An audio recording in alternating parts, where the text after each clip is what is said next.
Hello friends, welcome to JNC। Friends, इस video में हमारे पास जो क्वेश्चन है उसमें हमें दो एडजेसेंट मिरर दे रखे हैं जो कि एक दूसरे से 90 डिग्री पर प्लेस्ड है ना। 90 डिग्री पर प्लेस्ड है, ये आप देख पा रहे होंगे है ना। 90 डिग्री पर प्लेस्ड है M1 और M2। फ्रेंड्स, इन दोनों मिरर से 3 मीटर की डिस्टेंस पर है ना, 3 मीटर की डिस्टेंस पर एक ऑब्जेक्ट है O है ना। एक ऑब्जेक्ट है O, दोनों ही मिरर से 3 मीटर और 3 मीटर की डिस्टेंस पर पोजिशनड है एक ऑब्जेक्ट O। अब ये ऑब्जेक्ट है ना, और अब ये क्या होता है friends, at t is equal to 0 है ना। At t is equal to 0 ये जो ऑब्जेक्ट है मिरर 2 से नॉर्मल जो है उससे 37 डिग्री एंगल बनाते हुए 5 मीटर पर सेकेंड से मूव करना स्टार्ट कर देती है ना। 5 मीटर पर सेकेंड से मूव करना स्टार्ट करती है at same time t is equal to 0। ये जो कंबाइंड सिस्टम है M1 और M2 का है ना, M1 और M2 का, वो M1 से है ना, M1 से पैरेलल जाने वाली लाइन से 45 डिग्री का एंगल बनाते हुए है ना 2√2 मीटर पर सेकेंड से मूव करना स्टार्ट कर देता है। तो t इज इक्वल टू 0 पर ऑब्जेक्ट और ये मिरर का कॉम्बिनेशन है ना 5 मीटर पर सेकेंड और 2√2 मीटर पर सेकेंड से मूव करना स्टार्ट कर देते हैं। तो फ्रेंड्स, हमें बताना है magnitude of relative velocity of images mutually perpendicular with respect to object. जो दो इमेजेस म्यूचुअली परपेंडिकुलर हैं विद रिस्पेक्ट टू ऑब्जेक्ट, उनकी रिलेटिव वेलोसिटी का मैग्नीट्यूड बताना है ना। हमसे बोला गया है assume all velocities are given with respect to ground. तो फ्रेंड्स, ये क्वेश्चन आपको कहीं नहीं मिलेगा है ना। ये क्वेश्चन आपको कहीं नहीं मिलेगा, केवल मेरे YouTube चैनल पे मिलेगा, क्योंकि क्वेश्चन कहीं है ही नहीं है ना। ये क्वेश्चन मैंने खुद ही डिजाइन किया है। तो आप वीडियो पॉज करके पहले इस क्वेश्चन को ट्राई कर लो अपने आप से। क्वेश्चन मैंने आपको एक्सप्लेन कर दिया है, उसके बाद आ जाओ मेरे डिस्कशन पे।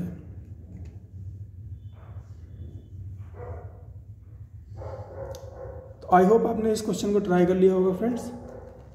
तो मैं सॉल्यूशन डिस्कस करता हूँ। तो फ्रेंड्स, पहले हमें इमेजेस को है ना, चेक करना पड़ेगा किन इमेजेस की बात हो रही है ना, किन इमेजेस की बात हो रही है, क्योंकि हमें रिलेटिव वेलोसिटी निकालनी है दो इमेजेस की।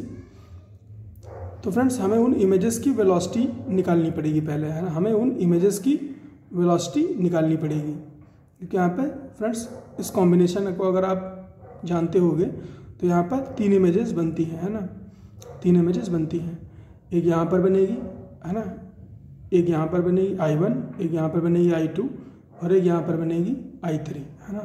I3 यहाँ पर ओवरलैपिंग होती है, एक्चुअली यहाँ पर ओवरलैपिंग होती है दो इमेजेस की, तो उसको हम कंबाइंडली सिंगल इमेज मानते हैं। फिलहाल ये हमारे किसी काम की नहीं है, हमारे पास केवल ये I2 और I1 काम की हैं, क्योंकि फ्रेंड्स ऑब्जेक्ट के रेस्पेक्ट में है ना, ये देखो ये ऑब्जेक्ट के रेस्पेक्ट में म्यूचुअली परपेंडिकुलर है ना। ऑब्जेक्ट से अगर देखें तो ये यहाँ पर देखो ये म्यूचुअली परपेंडिकुलर है। तो हमें इन्हीं दोनों I1 और I2 की जो वेलोसिटी है ना, रिलेटिव वेलोसिटी, उसका मैग्नीट्यूड बताना है।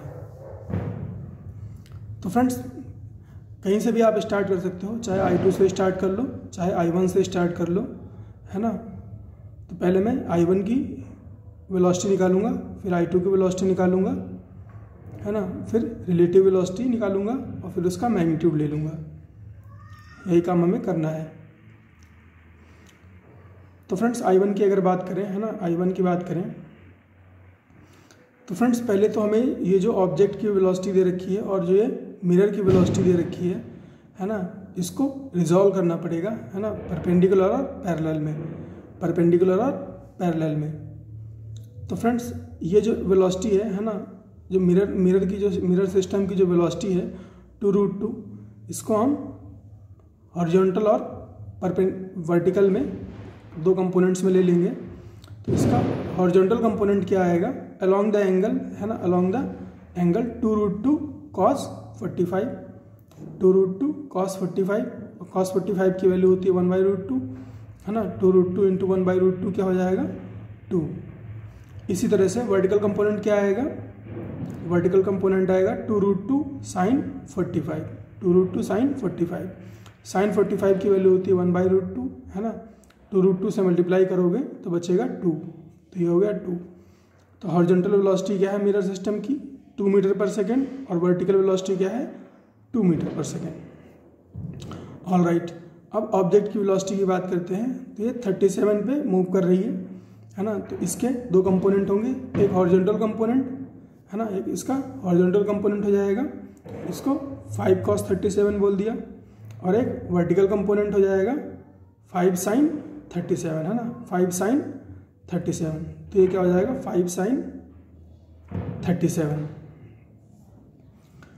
तो फ्रेंड्स 5 cos 37 की वैल्यू क्या होती है ना, ये ट्रायंगल देख लो आप, है ना, ये 37 डिग्री का ट्रायंगल है, इसमें परपेंडिकुलर होता है 3 और बेस होता है 4 और हाइपोटेन्यूज होता है 5, है ना, 3 square plus 4 square whole root 5।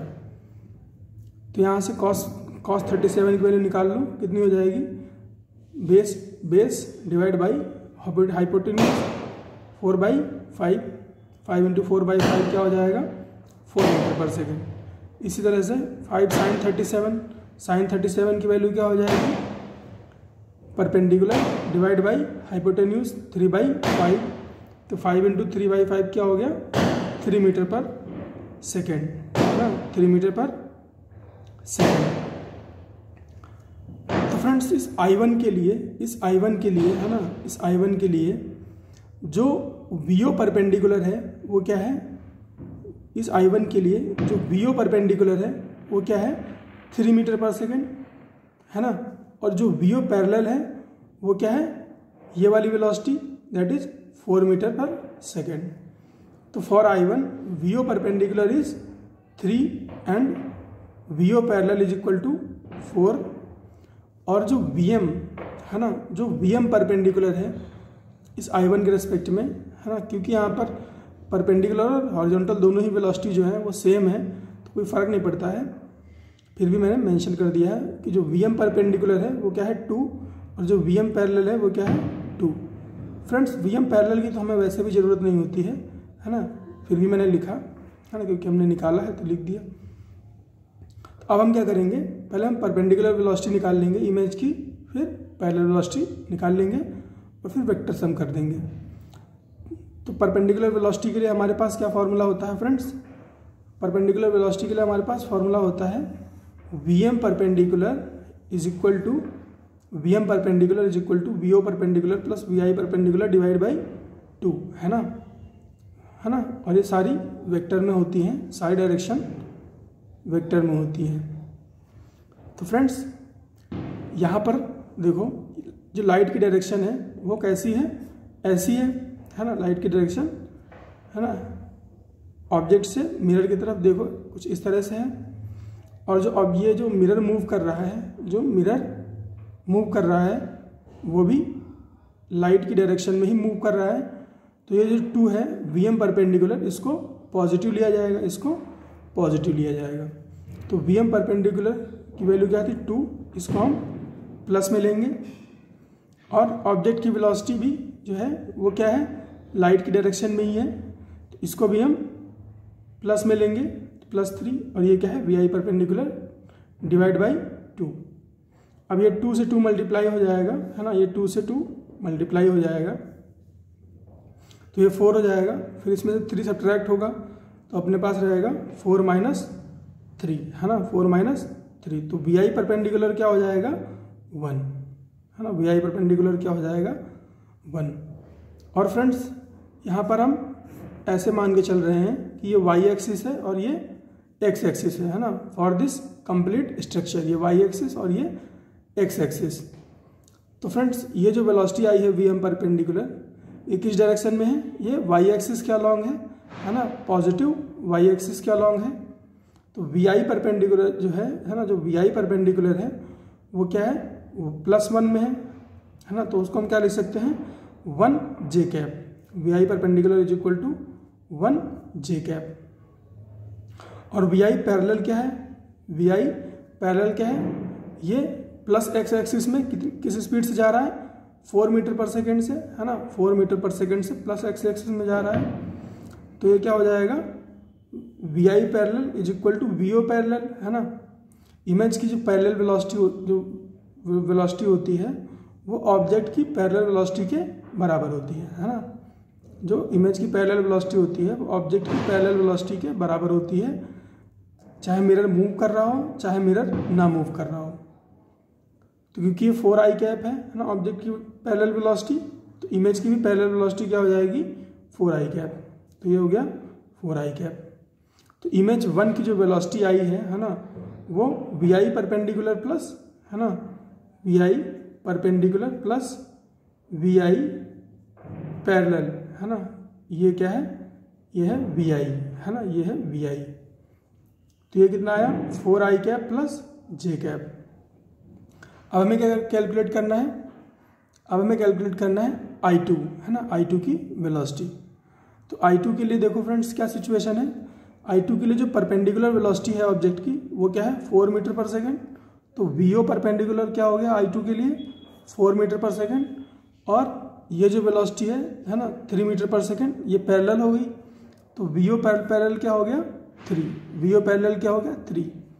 VM perpendicular, है ना, VM परपेंडिकुलर ये वाली वेलोसिटी हो जाएगी। अब इसकी वैल्यू क्या है, 2 मीटर पर सेकेंड, और VM पैरेलल क्या है, ये वाली जो वेलोसिटी है ना, ये जो वेलोसिटी है ये VM पैरेलल है, ये क्या है, 2 मीटर पर सेकेंड। तो फ्रेंड्स इसका तो कोई काम नहीं है ना, VM मिरर के पैरेलल मूव करने से कोई फर्क नहीं पड़ता। तो हमें क्या चाहिए, हमें चाहिए VI परपेंडिकुलर, हमें चाहिए VI परपेंडिकुलर। तो उसके लिए हमारे पास फॉर्मूला है VM perpendicular is equal to VO perpendicular plus VI perpendicular divide by 2। अब इसमें वैल्यूज पुट कर लेते हैं। तो फ्रेंड्स यहाँ पर देखो आप, जो VM परपेंडिकुलर है ना, यानी कि जो ये वेलोसिटी है ये लाइट की डायरेक्शन में ही है ना।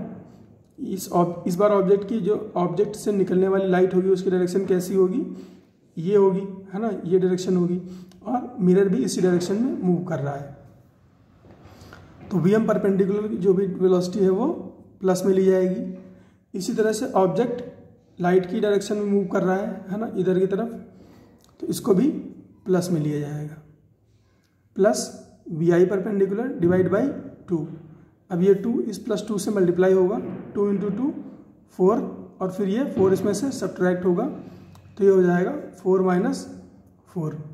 तो VI परपेंडिकुलर क्या आ गया, 0 आ गया। VI परपेंडिकुलर क्या आ गया, 0 हो गया। और VI पैरेलल क्या होगा, VI पैरेलल बराबर होगा VO पैरेलल के, VO पैरेलल के। VO पैरेलल कितना है, 3 metre per second in plus Y axis, है ना। तो ये 3 इसका मैग्नीट्यूड है, और क्योंकि ये प्लस वाई एक्सिस में है तो इसको 3 जे कैप से लिख देंगे, है ना। तो VI2 क्या हो जाएगा, VI परपेंडिकुलर तो 0 ही है, तो क्या होगा VI2, केवल इसमें क्या आएगा, केवल ये +3 जे कैप आएगा। तो VI2 क्या हो गया, +3 जे कैप। अब हमारे पास VI1 है और VI2 है ना। अब हम निकालेंगे relative velocity of I1 and I2। तो VI12 क्या हो जाएगा, VI12 हो जाएगा VI1 माइनस VI2, है ना, VI1 माइनस VI2। VI1 है 4i कैप प्लस जे कैप, VI2 क्या है, VI2 है 3 जे कैप माइनस 3 जे कैप। तो ये कितना आया, ये तो 4i कैप रह जाएगा, और ये j माइनस 3j 2j हो जाएगा, माइनस का 2j हो जाएगा। तो 4i cap minus 2j cap. तो मॉड इसका कितना आ जाएगा, मॉड इसका निकालोगे तो आएगा √4² प्लस 2² 16 + 4 20। तो रिलेटिव वेलोसिटी का जो मैग्नीट्यूड आएगा वो आएगा √20 या फिर 2√5 मीटर पर सेकेंड, और यही हमें कैलकुलेट करना था। फ्रेंड्स इसके अलावा इसमें और मॉडिफिकेशन तो फ्रेंड्स कितने भी हो सकते हैं, मैंने आपको एक आइडिया दे दिया है ना, कि इस तरह के क्वेश्चन अगर आए है ना तो उसको कैसे सॉल्व करना है, कैसे सॉल्व करना है। आई होप आपको ये क्वेश्चन अच्छा लगा होगा फ्रेंड्स। मैं और भी ऐसे क्वेश्चन बनाऊंगा, तब तक पढ़ते रहिए।